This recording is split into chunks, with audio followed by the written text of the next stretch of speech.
Nothing in this article is to be considered as an attempt to advance any theory in opposition to accepted history.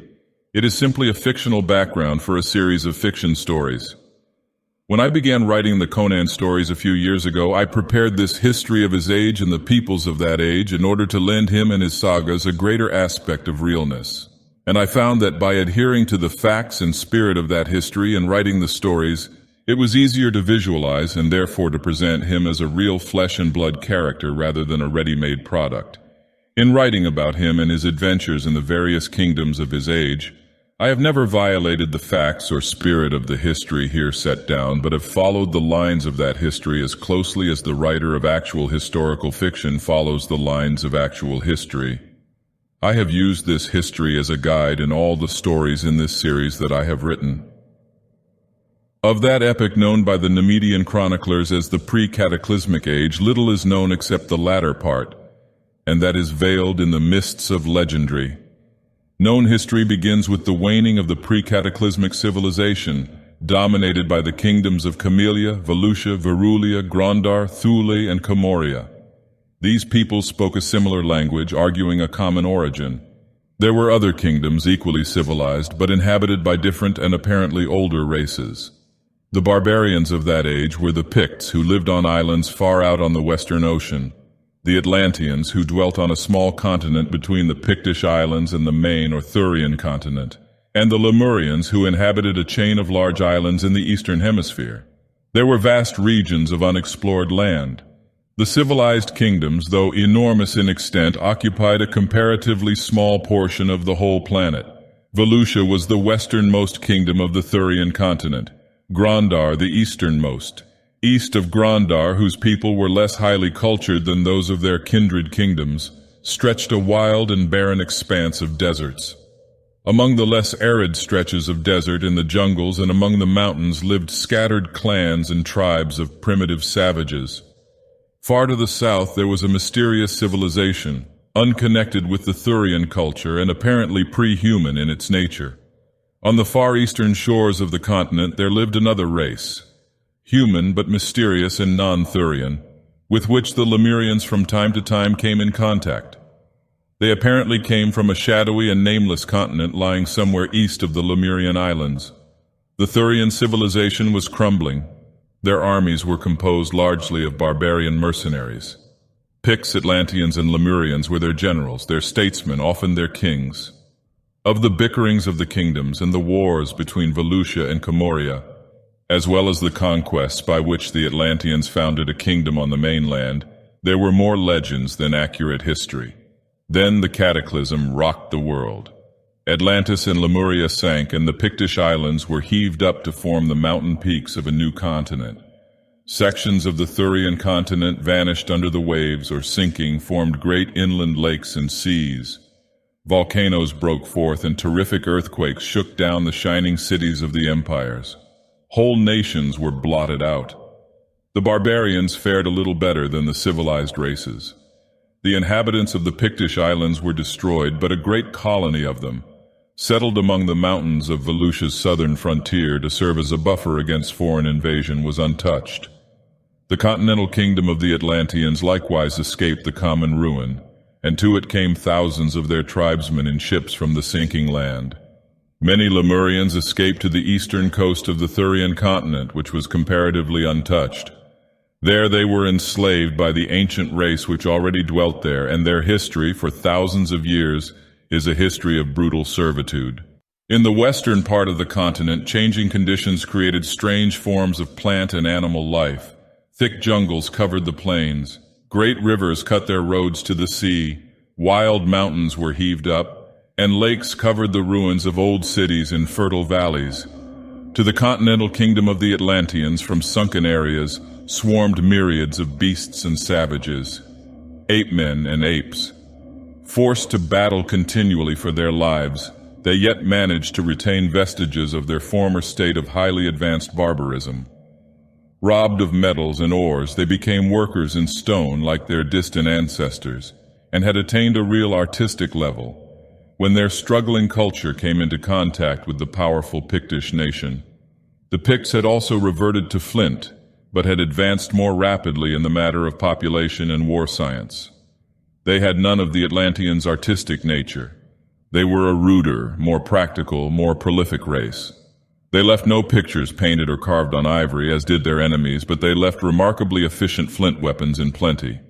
These Stone Age kingdoms clashed, and in a series of bloody wars the outnumbered Atlanteans were hurled back into a state of savagery, and the evolution of the Picts was halted. 500 years after the cataclysm, the barbaric kingdoms have vanished. It is now a nation of savages, the Picts, carrying on continual warfare with tribes of savages, the Atlanteans. The Picts had the advantage of numbers and unity, whereas the Atlanteans had fallen into loosely knit clans. That was the west of that day. In the distant east, cut off from the rest of the world by the heaving up of gigantic mountains and the forming of a chain of vast lakes, the Lemurians are toiling as slaves of their ancient masters. The far south is still veiled in mystery. Untouched by the cataclysm, its destiny is still pre-human. Of the civilized races of the Thurian continent, a remnant of one of the non-Volusian nations dwells among the low mountains of the southeast, the Gemri. Here and there about the world are scattered clans of apish savages, entirely ignorant of the rise and fall of the great civilizations. But in the far north, another people are slowly coming into existence. At the time of the cataclysm, a band of savages whose development was not much above that of the Neanderthal fled to the north to escape destruction. They found the snow countries inhabited only by a species of ferocious snow apes, huge, shaggy white animals apparently native to that climate. These they fought and drove beyond the Arctic Circle to perish, as the savages thought. The latter then adapted themselves to their hardy new environment and throve. After the Pictish-Atlantean wars had destroyed the beginnings of what might have been a new culture, another lesser cataclysm further altered the appearance of the original continent, left a great inland sea where the chain of lakes had been to further separate west from east, and the attendant earthquakes, floods, and volcanoes completed the ruin of the barbarians which their tribal wars had begun. 1,000 years after the lesser cataclysm, the Western world is seen to be a wild country of jungles and lakes and torrential rivers. Among the forest-covered hills of the northwest exist wandering bands of ape-men without human speech or the knowledge of fire or the use of implements. They are the descendants of the Atlanteans, sunk back into the squalling chaos of jungle bestiality from which ages ago their ancestors so laboriously crawled. To the southwest dwell scattered clans of degraded cave-dwelling savages whose speech is of the most primitive form, yet who still retain the name of Picts, which has come to mean merely a term designating men themselves to distinguish them from the true beasts with which they contend for life and food. It is their only link with their former stage. Neither the squalid Picts nor the apish Atlanteans have any contact with other tribes or peoples. Far to the east, the Lemurians, leveled almost to a bestial plane themselves by the brutishness of their slavery, have risen and destroyed their masters. They are savages stalking among the ruins of a strange civilization. The survivors of that civilization who have escaped the fury of their slaves have come westward. They fall upon that mysterious pre-human kingdom of the south and overthrow it, substituting their own culture, modified by contact with the older one. The newer kingdom is called Stygia, and remnants of the older nation seem to have survived and even been worshipped after the race as a whole had been destroyed. Here and there in the world, small groups of savages are showing signs of an upward trend. These are scattered and unclassified, but in the north the tribes are growing. These people are called Hyborians or Hybori. Their god was Bori, some great chief whom legend made even more ancient as the king who led them into the north in the days of the great cataclysm, which the tribes remember only in distorted folklore. They have spread over the north and are pushing southward in leisurely treks. So far they have not come in contact with any other races. Their wars have been with one another. 1,500 years in the North Country have made them a tall, tawny-haired, gray-eyed race, vigorous and warlike, and already exhibiting a well-defined artistry and poetism of nature. They still live mostly by the hunt, but the southern tribes have been raising cattle for some centuries. There is one exception in their so far complete isolation from other races. A wanderer into the far north returned with the news that the supposedly deserted ice wastes were inhabited by an extensive tribe of ape-like men, descended, he swore, from the beasts driven out of the more habitable land by the ancestors of the Hyborians. He urged that a large war party be sent beyond the Arctic Circle to exterminate these beasts whom he swore were evolving into true men. He was jeered at. A small band of adventurous young warriors followed him into the north, but none returned. But tribes of the Hyborians were drifting south, and as the population increased, this movement became extensive. The following age was an epic of wandering and conquest. Across the history of the world, tribes and drifts of tribes move and shift in an ever-changing panorama. Look at the world 500 years later. Tribes of tawny-haired Hyborians have moved southward and westward, conquering and destroying many of the small unclassified clans. Absorbing the blood of conquered races, already the descendants of the older drifts have begun to show modified racial traits, and these mixed races are attacked fiercely by new, purer-blooded drifts, and swept before them as a broom sweeps debris impartially, to become even more mixed and mingled in the tangled debris of races and tag-ends of races. As yet the conquerors have not come in contact with the older races. To the southeast, the descendants of the Gemri, given impetus by new blood resulting from admixture with some unclassified tribe, are beginning to seek to revive some faint shadow of their ancient culture. To the west, the apish Atlanteans are beginning the long climb upward. They have completed the cycle of existence. They have long forgotten their former existence as men. Unaware of any other former state, they are starting the climb unhelped and unhindered by human memories. To the south of them, the Picts remain savages, apparently defying the laws of nature by neither progressing nor retrogressing. Far to the south dreams the ancient mysterious kingdom of Stygia. On its eastern borders wander clans of nomadic savages, already known as the Sons of Shem.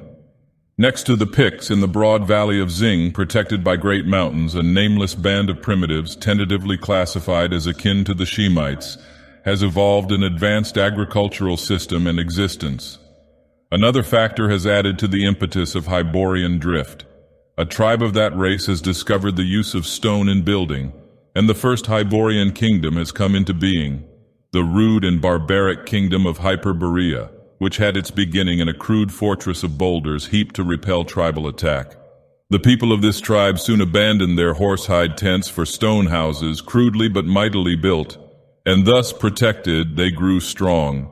There are few more dramatic events in history than the rise of the rude, fierce kingdom of Hyperborea, whose people turned abruptly from their nomadic life to rear dwellings of naked stone, surrounded by cyclopean walls. A race scarcely emerged from the polished Stone Age, who had, by a freak of chance, learned the first rude principles of architecture. The rise of this kingdom drove forth many other tribes, for, defeated in the war, or refusing to become tributary to their castle-dwelling kinsmen, many clans set forth on long treks that took them halfway around the world. And already the more northern tribes are beginning to be harried by gigantic blonde savages, not much more advanced than ape-men. The tale of the next 1,000 years is the tale of the rise of the Hyborians, whose warlike tribes dominate the Western world. Rude kingdoms are taking shape. The tawny-haired invaders have encountered the Picts, driving them into the barren lands of the West. To the northwest, the descendants of the Atlanteans, climbing unaided from Apedum into primitive savagery, have not yet met the conquerors. Far to the east, the Lemurians are evolving a strange semi-civilization of their own. To the south, the Hyborians have founded the kingdom of Koth. On the borders of those pastoral countries known as the lands of Shem, and the savages of those lands, partly through contact with the Hyborians, partly through contact with the Stygians who have ravaged them for centuries, are emerging from barbarism. The blonde savages of the far north have grown in power and numbers so that the northern Hyborian tribes move southward, driving their kindred clans before them. The ancient kingdom of Hyperborea is overthrown by one of these northern tribes, which, however, retains the old name. Southeast of Hyperborea, a kingdom of the Gemri has come into being, under the name of Zamora. To the southwest, a tribe of Picts have invaded the fertile valley of Zing, conquered the agricultural people there, and settled among them. This mixed race was in turn conquered later by a roving tribe of Hybori, and from these mingled elements came the kingdom of Zingara. 500 years later, the kingdoms of the world are clearly defined. The kingdoms of the Hyborians, Aquilonia, Numidia, Bithynia, Hyperborea, Koth, Ophir, Argos, Carinthia, and one known as the Border Kingdom, dominate the Western world. Zamora lies to the east and Zingara to the southwest of these kingdoms, people alike in darkness of complexion and exotic habits, but otherwise unrelated. Far to the south sleeps Stygia, untouched by foreign invasion, but the peoples of Shem have exchanged the Stygian yoke for the less galling one of Koth. The dusky masters have been driven south of the great river Styx, Nilus or Nile, which flowing north from the shadowy hinterlands turns almost at right angles and flows almost due west through the pastoral meadowlands of Shem to empty into the Great Sea. North of Aquilonia, the westernmost Hyborian kingdom, are the Cimmerians, ferocious savages untamed by the invaders, but advancing rapidly because of contact with them. They are the descendants of the Atlanteans, now progressing more steadily than their old enemies the Picts, who dwell in the wilderness west of Aquilonia. Another 5 centuries, and the Hybori peoples are the possessors of a civilization so virile that contact with it virtually snatched out of the wallow of savagery such tribes as it touched. The most powerful kingdom is Aquilonia, but others vie with it in strength and mixed race. The nearest to the ancient rootstock are the Gundermen of Gunderland, a northern province of Aquilonia.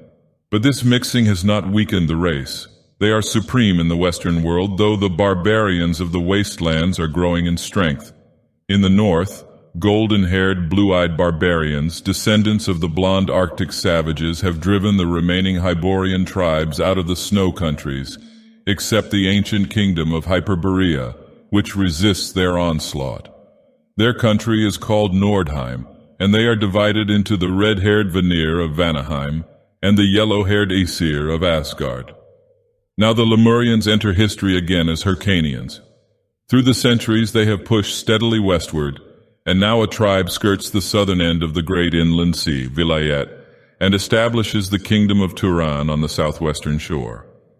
Between the inland sea and the eastern borders of the native kingdoms lie vast expanses of steppes, and in the extreme north and extreme south, deserts. The non-Hyrcanian dwellers of these territories are scattered and pastoral, unclassified in the north, Shemitish in the south, aboriginal, with a thin strain of Hyborian blood from wandering conquerors. Toward the latter part of the period, other Hyrcanian clans push westward around the northern extremity of the inland sea and clash with the eastern outposts of the Hyperboreans. Glance briefly at the peoples of that age. The dominant of Hyborians are no longer uniformly tawny-haired and gray-eyed. They have mixed with other races. There is a strong Shemitish, even a Stygian strain among the peoples of Koth, and to a lesser extent of Argos, while in the case of the latter, admixture with the Zingarans has been more extensive than with the Shemites. The eastern Brythunians have intermarried with the dark-skinned Zamorians, and the people of southern Aquilonia have mixed with the brown Zingarans until black hair and brown eyes are the dominant type in Poitou, the southernmost province. The ancient kingdom of Hyperborea is more aloof than the others, yet there is alien blood in plenty in its veins from the capture of foreign women, Hyrcanians, Aesir, and Zamorians. Only in the province of Gunderland, where the people keep no slaves, is the pure Hyborian stock found unblemished. But the barbarians have kept their bloodstream pure. The Cimmerians are tall and powerful with dark hair and blue or gray eyes. The people of Nordheim are of similar build, but with white skins, blue eyes, and golden or red hair. The Picts are of the same type as they always were, short, very dark, with black eyes and hair. The Hyrcanians are dark and generally tall and slender, though a squat, slant-eyed type is more and more common among them, resulting from mixture with a curious race of intelligent, though stunted aborigines, conquered by them among the mountains east of Vilayet on their westward drift. The Shemites are generally of medium height, though sometimes, when mixed with Stygian blood, gigantic, broadly and strongly built, with hook noses, dark eyes, and blue-black hair. The Stygians are tall and well-made, dusky, straight-featured. At least the ruling classes are of that type. The lower classes are a downtrodden mongrel horde, a mixture of Negroid, Stygian, Shemitish, even Hyborian bloods. South of Stygia are the vast black kingdoms of the Amazons, the Kushites, the Atlayans, and the hybrid empire of Zimbabwe. Between Aquilonia and the Pictish wilderness lie the Bosonian Marches, peopled by descendants of an aboriginal race, conquered by a tribe of Hyborians early in the first ages of the Hyborian Drift. This mixed people never attained the civilization of the purer Hyborians, and was pushed by them to the very fringe of the civilized world. The Bosonians are of medium height and complexion, their eyes brown or gray, and they are mesocephalic. They live mainly by agriculture in large walled villages and are part of the Aquilonian kingdom. Their marches extend from the border kingdom in the north to Zingara in the southwest, forming a bulwark for Aquilonia against both the Cimmerians and the Picts. They are stubborn defensive fighters, and centuries of warfare against northern and western barbarians have caused them to evolve a type of defense almost impregnable against direct attack. 500 years later, the Hyborian civilization was swept away. Its fall was unique in that it was not brought about by internal decay but by the growing power of the barbarian nations and the Hyrcanians. The Hyborian peoples were overthrown while their vigorous culture was in its prime. Yet it was Aquilonia's greed which brought about that overthrow, though indirectly. Wishing to extend their empire, her kings made war on their neighbors. Zingara, Argos, and Ophir were annexed outright, with the western cities of Shem, which had, with their more eastern kindred, recently thrown off the yoke of Koth. Koth itself, with Carinthia and the eastern Shemitish tribes, was forced to pay Aquilonia tribute and lend aid in wars. An ancient feud had existed between Aquilonia and Hyperborea, and the latter now marched to meet the armies of her western rival. The plains of the border kingdom were the scene of a great and savage battle, in which the northern hosts were utterly defeated, and retreated into their snowy fastnesses, whither the victorious Aquilonians did not pursue them. Numidia, which had successfully resisted the western kingdom for centuries, now drew Brithunia and Zamora, and secretly Koth, into an alliance which bade fair to crush the rising empire.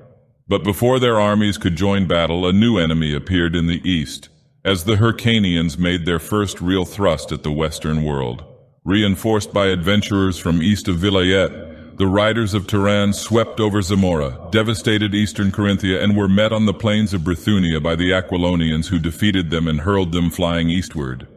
But the back of the alliance was broken, and Numidia took the defensive in future wars, aided occasionally by Brithunia and Hyperborea, and secretly as usual by Koth. This defeat of the Hyrcanians showed the nations the real power of the Western Kingdom, whose splendid armies were augmented by mercenaries, many of them recruited among the alien Zingarans and the barbaric Picts and Shemites.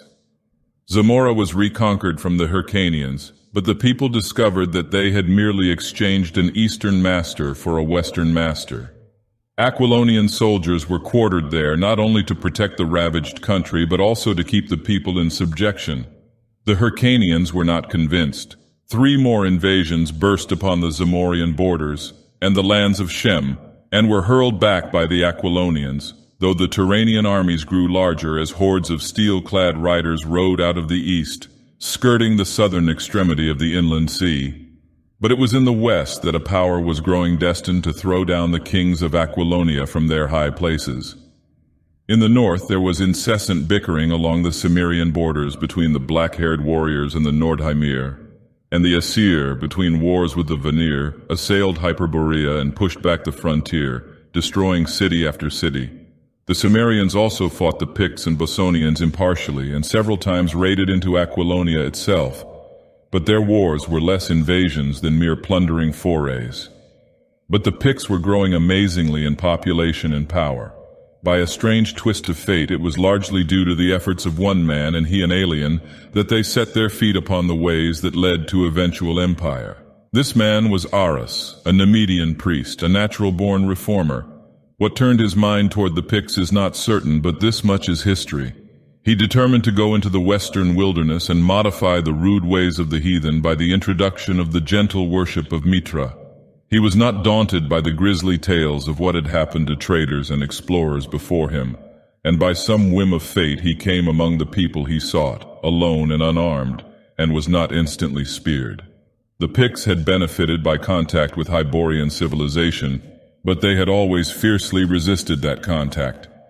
That is to say, they had learned to work crudely in copper and tin, which were found scantily in their country, and for which latter metal they raided into the mountains of Zingara, or traded hides, whale's teeth, walrus tusks, and such few things as savages have to trade.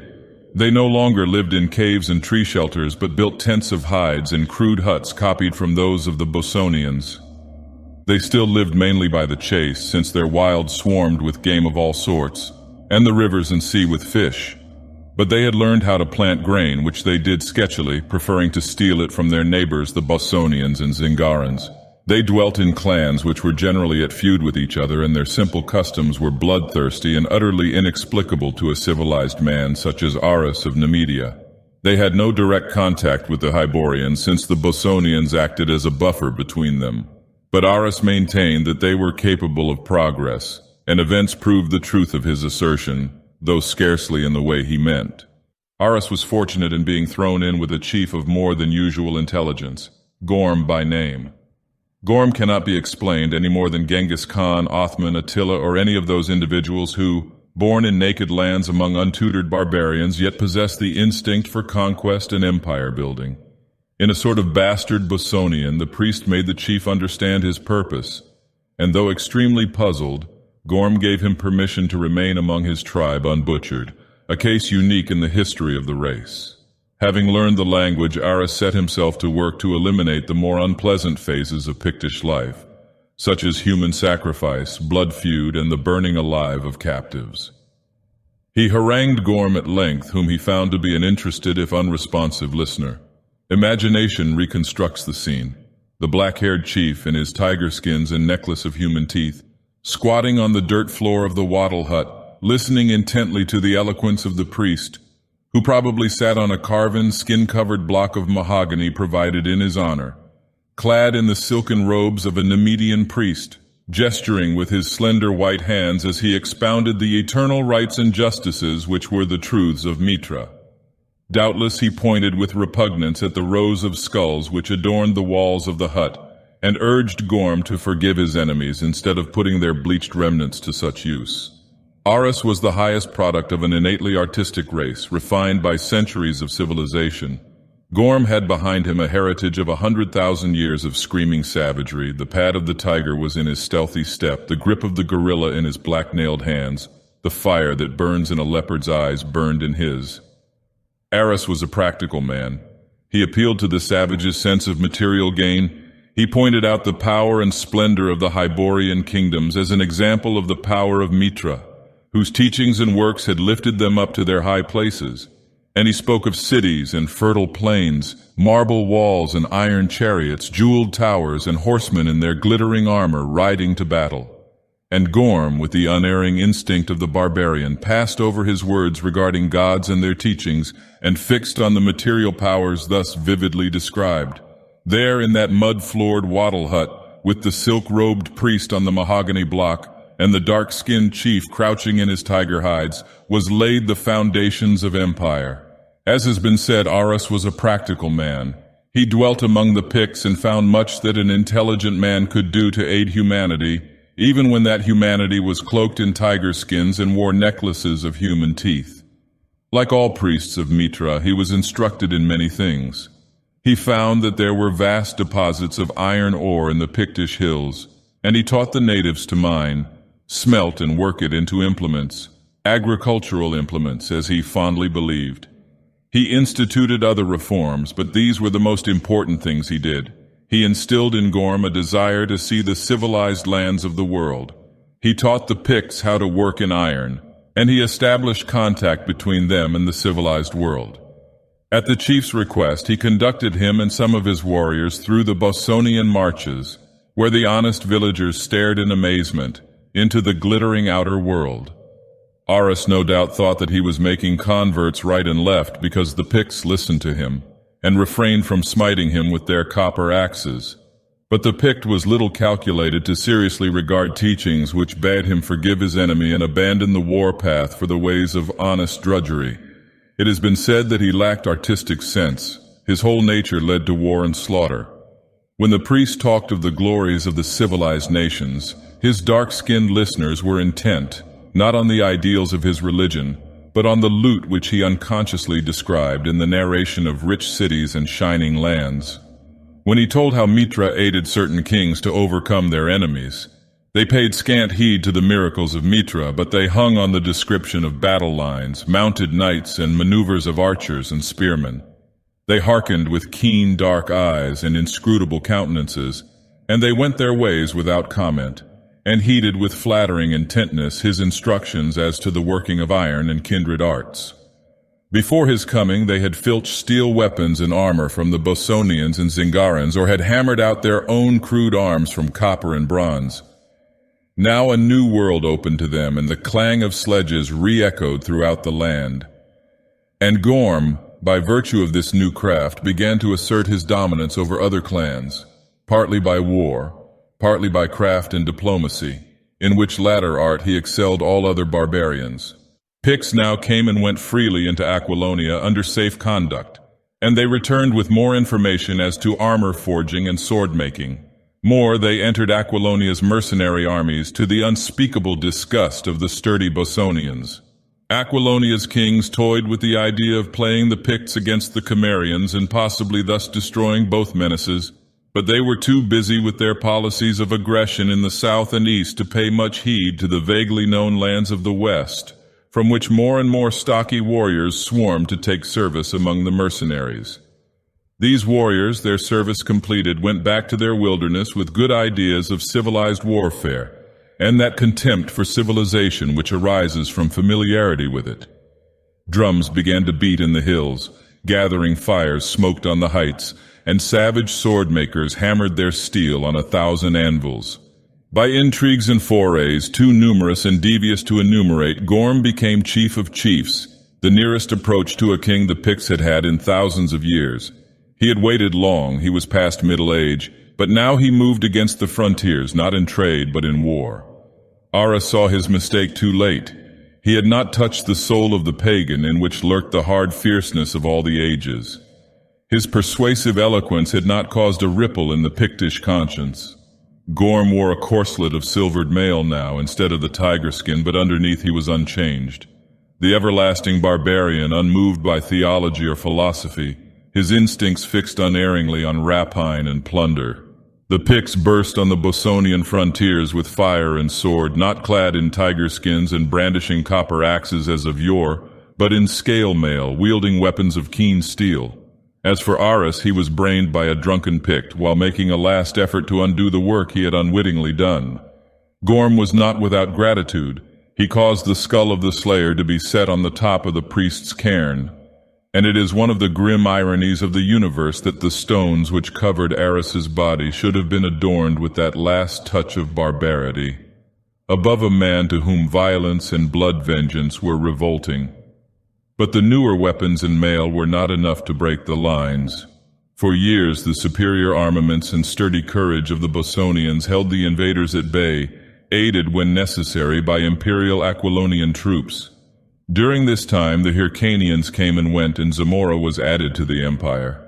Then treachery from an unexpected source broke the Bosonian lines. Before chronicling this treachery, it might be well to glance briefly at the Aquilonian Empire. Always a rich kingdom, untold wealth had been rolled in by conquest, and sumptuous splendor had taken the place of simple and hardy living. But degeneracy had not yet sapped the kings and the people. Though clad in silks and cloth of gold, they were still a vital, virile race. But arrogance was supplanting their former simplicity. They treated less powerful people with growing contempt, levying more and more tributes on the conquered. Argos, Zingara, Ophir, Zamora, and the Shemite countries were treated as subjugated provinces, which was especially galling to the proud Zingarans, who often revolted despite savage retaliations. Koth was practically tributary, being under Aquilonia's protection against the Hyrcanians. But Nemedia, the Western Empire, had never been able to subdue, although the latter's triumphs were of the defensive sort, and were generally attained with the aid of Hyborian armies. During this period, Aquilonia's only defeats were her failure to annex Nemedia, the rout of an army sent into Cimmeria, and the almost complete destruction of an army by the Aesir. Just as the Hyrcanians found themselves unable to withstand the heavy cavalry charges of the Aquilonians, so the latter, invading the snow countries, were overwhelmed by the ferocious hand-to-hand fighting of the Nordics. But Aquilonia's conquests were pushed to the Nilus, where a Stygian army was defeated with great slaughter, and the king of Stygia sent tribute once at least to divert invasion of his kingdom. Bithynia was reduced in a series of whirlwind wars, and preparations were made to subjugate the ancient rival at last, Numidia. With their glittering hosts greatly increased by mercenaries, the Aquilonians moved against their old-time foe, and it seemed as if the thrust were destined to crush the last shadow of Numidian independence. But contentions arose between the Aquilonians and their Bossonian auxiliaries. As the inevitable result of imperial expansion, the Aquilonians had become haughty and intolerant. They derided the ruder, unsophisticated Bossonians, and hard feeling grew between them, the Aquilonians despising the Bossonians and the latter resenting the attitude of their masters, who now boldly called themselves such and treated the Bossonians like conquered subjects, taxing them exorbitantly and conscripting them for their wars of territorial expansion, wars the profits of which the Bossonians shared little. Scarcely enough men were left in the marches to guard the frontier, and hearing of Pictish outrages in their homelands, whole Bossonian regiments quit the Numidian campaign and marched to the western frontier, where they defeated the dark-skinned invaders in a great battle. This desertion, however, was the direct cause of Aquilonia's defeat by the desperate Numidians, and brought down on the Bossonians the cruel wrath of the imperialists, intolerant and short-sighted as imperialists invariably are. Aquilonian regiments were secretly brought to the borders of the marches. The Bossonian chiefs were invited to attend a great conclave, and in the guise of an expedition against the Picts, bands of savage Shemitish soldiers were quartered among the unsuspecting villagers. The unarmed chiefs were massacred, the Shemites turned on their stunned hosts with torch and sword, and the armored imperial host were hurled ruthlessly on the unsuspecting people. From north to south the marches were ravaged, and the Aquilonian armies marched back from the borders, leaving a ruined and devastated land behind them. And then the Pictish invasion burst in full power along those borders. It was no mere raid, but the concerted rush of a whole nation, led by chiefs who had served in Aquilonian armies, and planned and directed by Gorm, an old man now, but with the fire of his fierce ambition undimmed. This time there were no strong walled villages in their path, manned by sturdy archers, to hold back the rush until the imperial troops could be brought up. The remnants of the Bossonians were swept out of existence, and the blood-mad barbarians swarmed into Aquilonia, looting and burning before the legions, warring again with the Numidians, could be marched into the west. Zingara seized this opportunity to throw off the yoke, which example was followed by Carinthia and the Shemites. Whole regiments of mercenaries and vassals mutinied and marched back to their own countries, looting and burning as they went. The Picts surged irresistibly eastward, and host after host was trampled beneath their feet.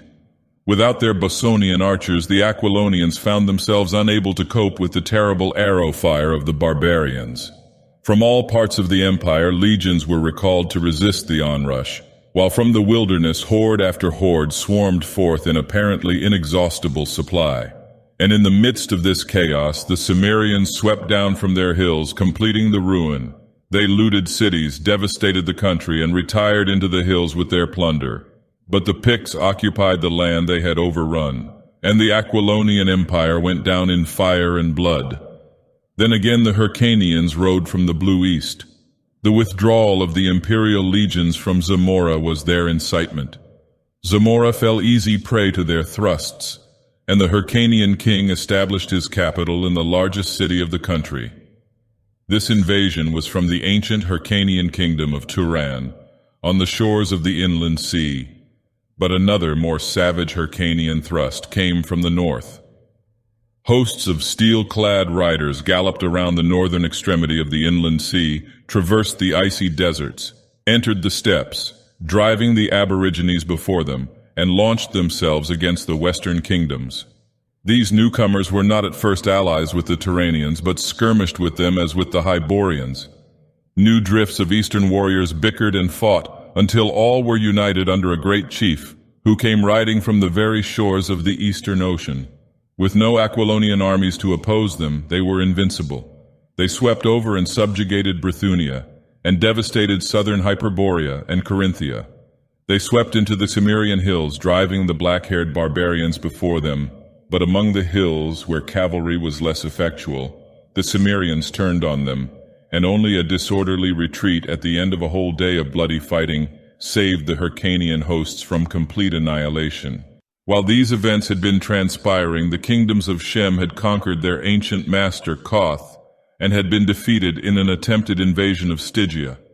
But scarcely had they completed their degradation of Koth when they were overrun by the Hyrcanians and found themselves subjugated by sterner masters than the Hyborians had ever been. Meanwhile, the Picts had made themselves complete masters of Aquilonia, practically blotting out the inhabitants.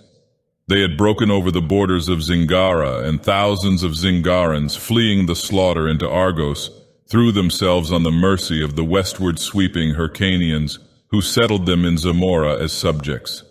Behind them as they fled, Argos was enveloped in the flame and slaughter of Pictish conquest, and the slayers swept into Ophir and clashed with the westward riding Hyrcanians. The latter, after their conquest of Shem, had overthrown a Stygian army at the Nilus and overrun the country as far south as the Black Kingdom of Amazon, of whose people they brought back thousands as captives, settling them among the Shemites. Possibly they would have completed their conquest in Stygia, adding it to their widening empire, but for the fierce thrusts of the Picts against their western conquests. Numidia, unconquerable by Hyborians, reeled between the riders of the east and the swordsmen of the west, when a tribe of Aesir, wandering down from their snowy lands, came into the kingdom and were engaged as mercenaries. They proved such able warriors that they not only beat off the Hyrcanians but halted the eastward advance of the Picts. The world at that time presents some such picture. A vast Pictish empire, wild, rude, and barbaric, stretches from the coasts of Vanaheim in the north to the southernmost shores of Zingara. It stretches east to include all Aquilonia except Gunderland, the northernmost province, which, as a separate kingdom in the hills, survived the fall of the empire and still maintains its independence. The Pictish Empire also includes Argos, Ophir, the western part of Koth, and the westernmost lands of Shem. Opposed to this barbaric empire is the empire of the Hyrcanians, of which the northern boundaries are the ravaged lines of Hyperborea, and the southern, the desert south of the lands of Shem. Zamora, Brithunia, the border kingdom, Carinthia, most of Koth, and all the eastern lands of Shem are included in this empire. The borders of Cimmeria are intact. Neither Pict nor Hyrcanian has been able to subdue these warlike barbarians. Numidia, dominated by the Aesir mercenaries, resists all invasions. In the north, Nordheim, Cimmeria, and Numidia separate the conquering races, but in the south, Koth has become a battleground where Picts and Hyrcanians war incessantly. Sometimes the eastern warriors expel the barbarians from the kingdom entirely. Again, the plains and cities are in the hands of the western invaders. In the far south, Stygia, shaken by the Hyrcanian invasion, is being encroached upon by the great black kingdoms. And in the far north, the Nordic tribes are restless, warring continually with the Cimmerians and sweeping the Hyperborean frontiers. Gorm was slain by Hyalmar, a chief of the Numidian Aesir. He was a very old man, nearly 100 years old. In the 75 years which had elapsed since he first heard the tale of empires from the lips of Aras, a long time in the life of a man, but a brief space in the tale of nations, he had welded an empire from straying savage clans. He had overthrown a civilization. He who had been born in a mud-walled, wattle-roofed hut, in his old age sat on golden thrones and gnawed joints of beef presented to him on golden dishes by naked slave girls who were the daughters of kings. Conquest and the acquiring of wealth altered not the Pict. Out of the ruins of the crushed civilization, no new culture arose phoenix-like. The dark hands which shattered the artistic glories of the conquered never tried to copy them. Though he sat among the glittering ruins of shattered palaces and clad his hard body in the silks of vanquished kings, the Pict remained the eternal barbarian, ferocious, elemental, interested only in the naked primal principles of life, unchanging, unerring in his instincts which were all for war and plunder, and in which arts and the cultured progress of humanity had no place. Not so with the Aesir who settled in Nemedia. These soon adopted many of the ways of their civilized allies, modified powerfully, however, by their own intensely virile and alien culture. For a short age, Pict and Hyrcanian snarled at each other over the ruins of the world they had conquered. Then began the Glacier Ages and the Great Nordic Drift. Before the southward moving ice fields, the northern tribes drifted, driving kindred clans before them. The Aesir blotted out the ancient kingdom of Hyperborea, and across its ruins came to grips with the Hyrcanians. Nemedia had already become a Nordic kingdom ruled by the descendants of the Aesir mercenaries. Driven before the onrushing tides of Nordic invasion, the Cimmerians were on the march, and neither army nor city stood before them. They surged across and completely destroyed the kingdom of Gunderland, and marched across ancient Aquilonia, hewing their irresistible way through the Pictish hosts. They defeated the Nordic Nemedians and sacked some of their cities, but did not halt. They continued eastward, overthrowing a Hyrcanian army on the borders of Brithunia. Behind them, hordes of Aesir and Vanir swarmed into the lands, and the Pictish Empire reeled beneath their strokes. Nemedia was overthrown, and the half-civilized Nordics fled before their wilder kinsmen, leaving the cities of Nemedia ruined and deserted. These fleeing Nordics, who had adopted the name of the older kingdom, and to whom the term Nemedian henceforth refers, came into the ancient land of Koth, expelled both Picts and Hyrcanians, and aided the people of Shem to throw off the Hyrcanian yoke. All over the Western world, the Picts and Hyrcanians were staggering before this younger, fiercer people. A band of Aesir drove the eastern riders from Brithunia and settled there themselves, adopting the name for themselves. The Nordics, who had conquered Hyperborea, assailed their eastern enemies so savagely that the dark-skinned descendants of the Lemurians retreated into the steppes, pushed irresistibly back toward Vilayet. Meanwhile, the Cimmerians, wandering southeastward, destroyed the ancient Hyrcanian kingdom of Turan and settled on the southwestern shores of the inland sea. The power of the eastern conquerors was broken. Before the attacks of the Nordheimer and the Cimmerians, they destroyed all their cities, butchered such captives as were not fit to make the long march, and then, herding thousands of slaves before them, rode back into the mysterious east, skirting the northern edge of the sea and vanishing from Western history until they rode out of the east again thousands of years later as Huns, Mongols, Tatars, and Turks. With them in their retreat went thousands of Zamorians and Zingarans who were settled together far to the east, formed a mixed race, and emerged ages afterward as gypsies. Meanwhile, also, a tribe of Vanir adventurers had passed along the Pictish coast southward, ravaged ancient Zingara, and come into Stygia, which, oppressed by a cruel aristocratic ruling class, was staggering under the thrusts of the Black Kingdoms to the south. The red-haired Vanir led the slaves in a general revolt, overthrew the reigning class, and set themselves up as a caste of conquerors. They subjugated the northernmost Black Kingdoms and built a vast southern empire which they called Egypt.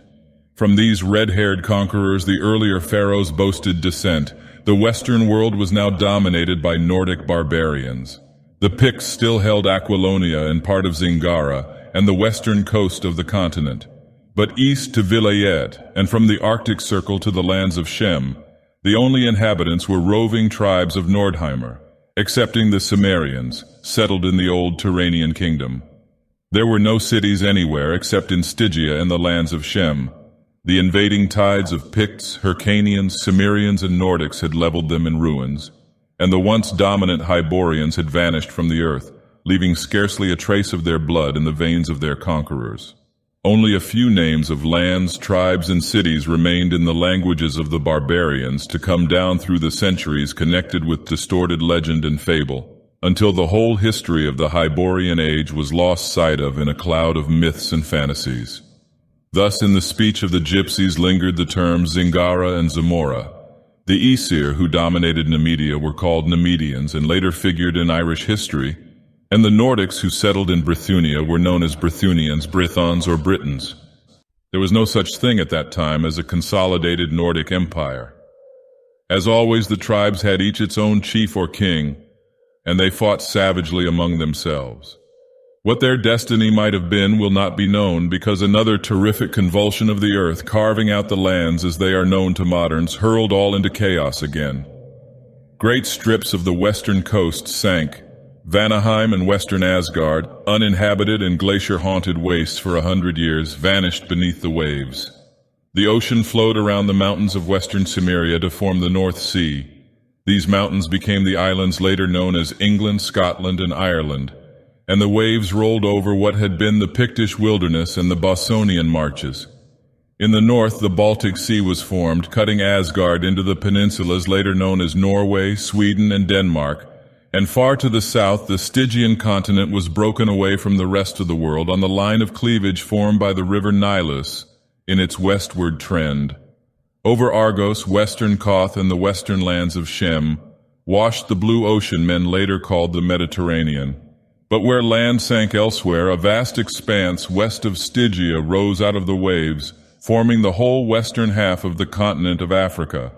The buckling of the land thrust up great mountain ranges in the central part of the northern continent. Whole Nordic tribes were blotted out and the rest retreated eastward.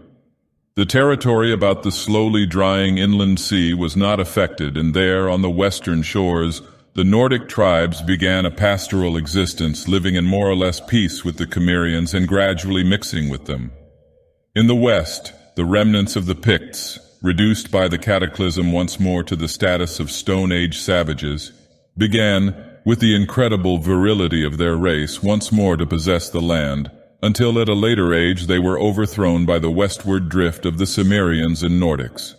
This was so long after the breaking up of the continent that only meaningless legends told of former empires. This drift comes within the reach of modern history and need not be repeated. It resulted from a growing population which thronged the steppes west of the inland sea, which still later, much reduced in size, was known as the Caspian, to such an extent that migration became an economic necessity. The tribes moved southward, northward, and westward into those lands now known as India, Asia Minor, and Central and Western Europe. They came into these countries as Aryans. But there were variations among these primitive Aryans, some of which are still recognized today, others which have long been forgotten. The blonde Achaeans, Gauls, and Britons, for instance, were descendants of pure-blooded Aesir. The Nemedians of Irish legendary were the Nemedian Aesir. The Danes were descendants of pure-blooded Vanir. The Goths, ancestors of the other Scandinavian and Germanic tribes, including the Anglo-Saxons, were descendants of a mixed race whose elements contained Vanir, Aesir, and Cimmerian strains. The Gaels, ancestors of the Irish and Highland Scotch, descended from pure-blooded Cimmerian clans. The Cymric tribes of Britain were a mixed Nordic Cimmerian race which preceded the purely Nordic Britons into the Isles, and thus gave rise to a legend of Gaelic priority. The Cimbri who fought Rome were of the same blood, as well as the Gimari of the Assyrians and Grecians and Gomer of the Hebrews. Other clans of the Cimmerians adventured east of the drying inland sea, and a few centuries later, mixed with Hyrcanian blood, returned westward as Scythians. The original ancestors of the Gaels gave their name to modern Crimea. The ancient Sumerians had no connection with the Western race. They were a mixed people of Hyrcanian and Shemitish bloods, who were not taken with the conquerors in their retreat. Many tribes of Shem escaped that captivity, and from pure-blooded Shemites or Shemites mixed with Hyborian or Nordic blood were descended the Arabs, Israelites, and other straighter-featured Semites. The Canaanites or Alpine Semites traced their descent from Shemitish ancestors mixed with the Cushites settled among them by their Hyrcanian masters. The Elamites were a typical race of this type. The short, thick-limbed Etruscans, base of the Roman race, were descendants of a people of mixed Stygian, Hyrcanian, and Pictish strains and originally lived in the ancient kingdom of Koth. The Hyrcanians, retreating to the eastern shores of the continent, evolved into the tribes later known as Tatars, Huns, Mongols, and Turks. The origins of other races of the modern world may be similarly traced. In almost every case, older far than they realize, their history stretches back into the mists of the forgotten Hyborian age.